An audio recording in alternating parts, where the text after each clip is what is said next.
Yeah, man, shit crazy, bro. This nigga is back on Wack 100. He just keeps shit going. Like, you know, it's not even, I don't even, you know, like, it's not even really no purpose of even watching Wack 100, man. It's like a spectacle, bro. It's like, it's entertainment, so we know it's the internet. But it's like, some of this shit that he putting out here is not funny. It's not like Charleston White kind of funny, right? He got some type of stability with what he's saying. You know what I'm saying? He got some, at least it's some type of message in what he's saying, whether it's some ignorant shit or not. Charleston White he ain't just trying to destroy a motherfucker, right? He ain't just trying to make black people just look fucked up in the hole. His end game is to help niggas, right? Wack 100. Everybody, listen to the Busta Rhymes shit. So he mad at big homie CC about Busta Rhymes. Oh, that's my brother. Nigga, this podcaster, I can't think of it. I hate when I be forgetting these motherfuckers. I can't remember shit nowhere. But it's a podcaster.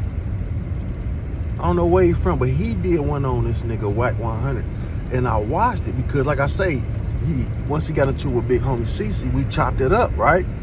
And I'm like, man, this nigga really don't know what he getting himself into. You know what I'm saying? Like, I was on some drunk bullshit and didn't know the extent of these niggas. These niggas got a long reach, my nigga. You know what I'm saying? These boys ain't no joke. You know what I'm saying? So with that being said, the nigga on there, see, Wack 100 was woofing all this shit. Right? Boom, boom, boom. And all of a sudden now he back down. Y'all see he back down. Oh, my man said, a little birdie sent me something. They say, oh, my man said to lay off them niggas. No, that ain't what your man said. Your man said you keep fucking with these niggas, they gonna be at your motherfucking front door. That's what your man said. Nigga, don't try to downplay that shit. He ain't said another word about that nigga CC or his brother. You noticed that shit, right? It's all good now. But the fucked up part about the shit, about this Wack 100 shit, nigga, he was just talking shit about Wack 100. His chain fake. Nigga, Google this shit. My man had this shit. I said, damn, dog, you just gonna jump. They saying, from what I'm reading down there, they said that he was paid to do that shit to CC. Like, they seen CC running up the numbers. That's why I'm telling you, man, this nigga ain't no good. They say that Wack 100, and there's some inside shit. They say that Wack 100 was paid to fuck with CC and try to bully him and shit. You know what I'm saying? But I guess the nigga that pay, nigga, go and get your money back, nigga, because go and get your motherfucking money back, nigga, because you can't bully the bully, my nigga. And that's just how it is, my nigga. You know what I'm saying? You barking up the wrong motherfucking tree. Somebody done put a battery in your back and had you go do some shit before you even did your homework. And look how bad you looking, bro. You talk all this shit about this nigga. That's my brother. I know his kids, his family. But yeah, you talking about how Busta Rhymes ain't laying like that. You saying yourself how he kind of sweet. You saying that his chain fake. Busta Rhymes chain hollow and this and this and this. So you just dissed the nigga a week before and all of a sudden just said, that's my brother. Man, that's that fake shit, man. That's that fucked up shit. And like I say, he the type of motherfucker, bro, he'll sell his whole community out for a couple dollars, my nigga. And that's what he doing. Look what he doing. Look, bro, he over there with the white people, right? He over there with the Vlads and he over there with the Vlads and, you know, the no jumper nigga. And they best friends, they best buddies. You know what I'm saying? You keep up shit with every nigga around you. Every nigga is a gay or a rat. Every nigga around you. You know about everything. Like, nigga, you did a few years in the penitentiary for writing bad checks or snatching a bitch pocketbook or something. Now all of a sudden you, Mr. Federal Guru, well, the feds don't work like that. This was gonna happen. How the fuck do you know? Well, he couldn't have did this. Man, I be listening to this nigga and be like, man, how in the fuck do you know all of this? You know what I'm saying? Hell yeah, you working with them people, man. Hell yeah, he working with these people, man. Listen to the shit that he's saying, my nigga. And like I say, I'm not into talking bad about no motherfucking body, but when a person like this that means bad, you have to address these type of motherfuckers, man. You do. And I told myself I'm gonna stop cussing. I gotta stop cussing on this. I hope I ain't cuss too much. But Yeah, man, that's what he put here to do. He put here to mess over black people, my nigga. You know, and then, if you look at what's my man's name? Woody caught him and straight up destroyed him. What Wack 100 know, that's a real street dude. Wack 100 know that nigga Woody ain't for no games. You know what he capable of. And he the type of person that'll push you and push a person off his square. Woody called him, this nigga want to be friends with Woody. You talked all that stuff about Woody, he a rat, he this, but now all of a sudden you want to be friends with him. Hey, you know such and such, man, that's my man, that he trying to be friendly. If you notice Wack 100, that's what he do to everybody. Hey man, you know such and such, it's always do you know such and such. Like, no, I don't know these, you know what I'm saying? I don't know these guys, man. You know what I'm saying? He try to, it's crazy, man. It's just unbelievable and really mind-blowing that a grown-ass 50-something-year-old man would act like that, man. You know what I'm saying? That's why I say the shit that happened to me, I had to check myself. I'm like, bro, you 40-something years old, man. You out here on some bullshit. You know what I'm saying? You got to really correct what you doing, man. Like, man, this ain't no time for black people to be going against each other, my nigga. I mean, you know, shit, I mean, if you coming with facts and receipts, go ahead with it. You know what I'm saying? So some of these motherfuckers foul, they need to be called out. That's facts. You know, like with this Jay-Z shit, I don't feel no type of way. Do I believe that shit about these kids that they putting on these niggas? I don't believe that shit. But I think it's karma for some of the shit that they've done, man, for how they turned their back. Because at the end of the day, they gonna need their people. At the end of the day, Jay-Z, who he gonna look to? His people to save him. Who else gonna be there for him once these people turn their back on him and snatch all his money up? You know what I'm saying? You done turned your back on so many people. And then I see Snoop getting into this shit about this Lil Wayne situation. And that's crazy, man. I ain't heard it out his mouth yet, but I keep seeing the thumbnails. Snoop goes off on Lil Wayne or something, told him stop crying about the Super Bowl. What do you mean? Them your thoughts. Your thoughts on the Lil Wayne shit is that, you know, your thoughts about the Super Bowl is you privileged to be there. He looking like, nigga, this my city. I am pretty much the biggest rapper in the world, basically. Lil Wayne is damn sure one of the top 3 biggest rappers in the world, my nigga. And it's his hometown. Him and Jay-Z got a relationship. And you gonna bring fucking Kendrick Lamar and not, man, New Orleans should be in an uproar right now, man. New Orleans need to be standing up like, man, fuck, we'll boycott this motherfucker if y'all don't bring one of our. Because I know if you ain't coming to this Detroit, that ain't gonna happen. You gonna have a Detroit artist. I don't give a fuck if it's Eminem, Big Sean, or the Peasy. Somebody gonna be at this motherfucker, man. Or shit ain't nobody gonna be able to watch the game appropriately. You know what I'm saying? That's just real talk.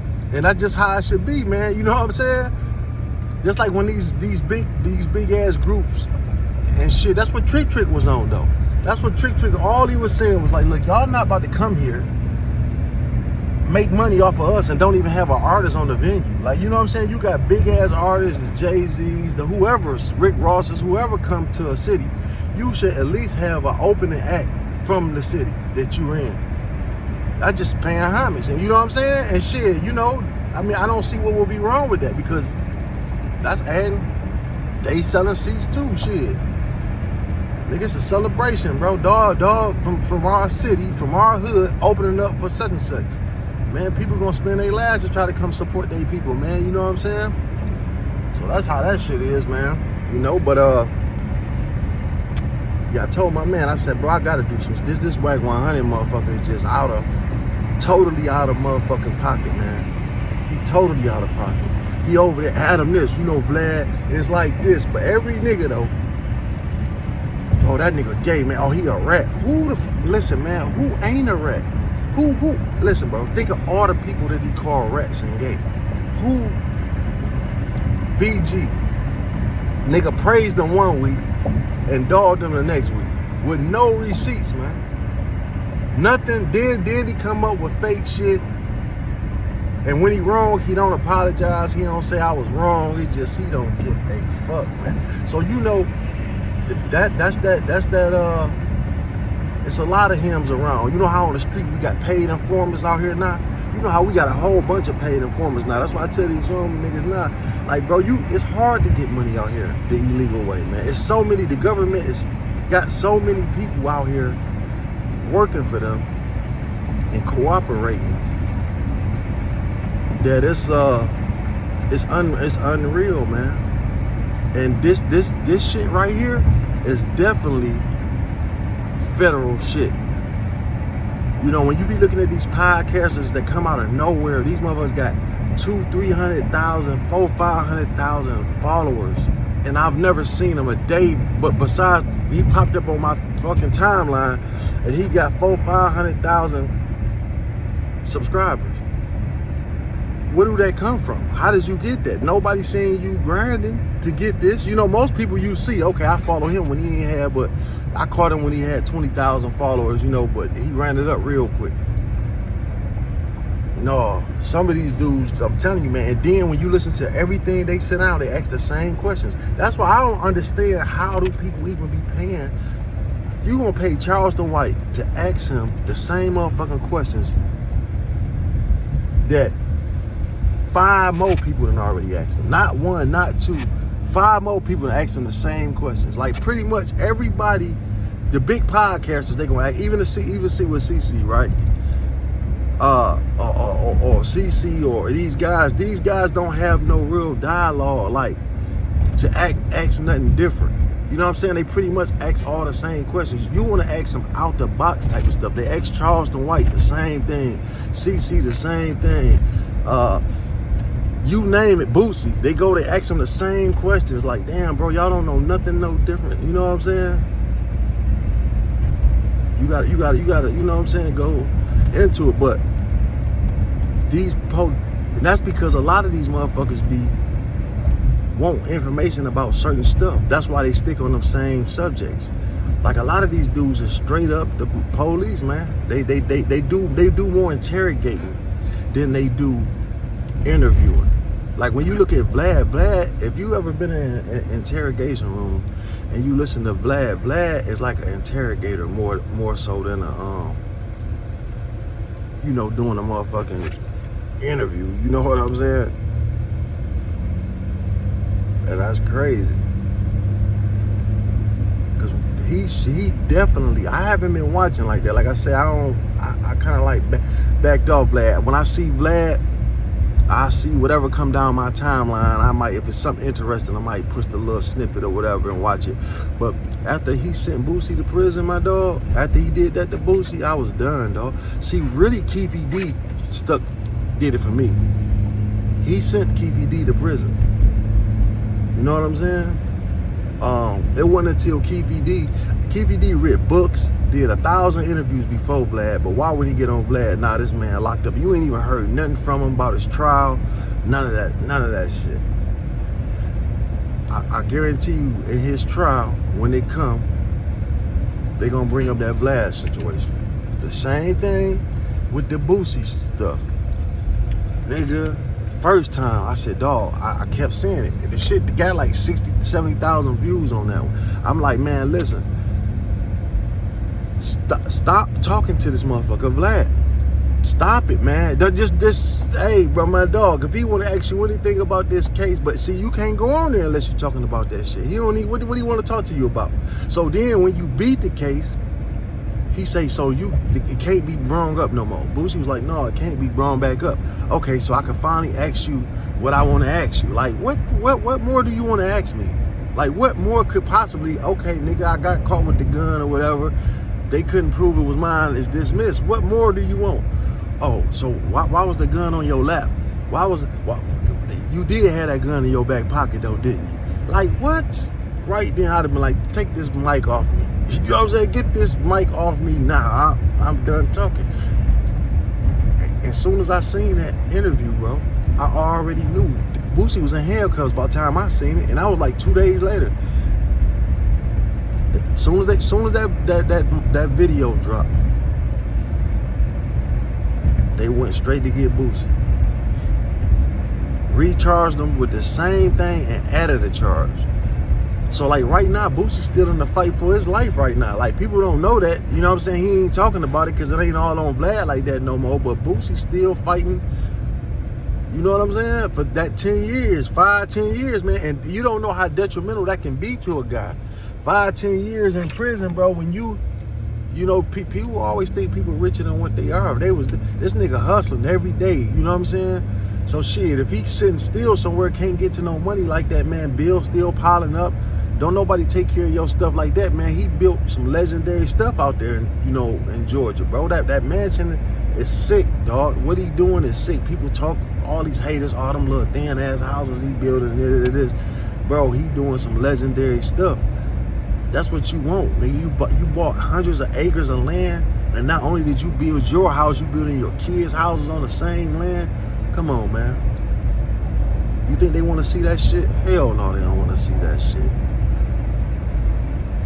And it's like any black person in power, man, that's able to reach not a real rich black people that's doing business, that's quiet. They don't too much care about them. Because they so quiet they don't care. When you try to teach wealth, that's when they get mad, my dog. It ain't the quiet businessman that's getting their money and just taking care of their family and going about their business. The guys that got shrimp and boats and stuff down south or real estate, or they not giving nothing about them because they looking like they not no threat to us. They not teaching the kids. You know what I'm saying? These people that's out here that the kids can look at, these are the guys that they want to see. They want to mess them around. They want them to have a bad image. They want the kids to follow some BS. We want y'all all to be rappers. We want you. These rappers ain't getting no money. We gonna make these rappers look rich and successful and make every young kid want to be like them. When really these dudes starving, they killing each other. You know what I'm saying? And so that's the type of stuff they put out here. And so that's why they need the Wack 100s. To push that narrative, you know what I'm saying? And it's a lot of Wack 100s out here. There's a lot of these federal plants out here, man. And some of them you'll be surprised. You know what I'm saying? And it's always us that's doing it to us. And I just, for the life of me, I just can't understand how is it that this urban content, other nationalities making more money off our culture than our culture. I say that all the time. I just don't get it. You know what I'm saying? I don't understand that. I don't get it, man. Like how is Vlad the #1 Don Dada? You know what I'm saying? He don't interview his own people in the bad light. No Jumper, he don't interview his people in the wrong light. But they got a whole bunch of buffoonery stuff going on at his channel. Everything, somebody that shot somebody telling on somebody gay, the same narrative that they pushing, somebody touching a little kid. Like, come on, man, how many sickos is it? Like, you know, there's some sick people out here, man, but you don't get that rich and live this long and all of a sudden one day come up, you just sick. You know what I mean? It don't, I can't see that. That's why I don't believe some of this stuff. Now, I'm not saying all of it ain't true, but some of this stuff, it's just too far-fetched. You know what I'm saying? Anyway, I'm Trap Talk Blue. I'm out this bitch.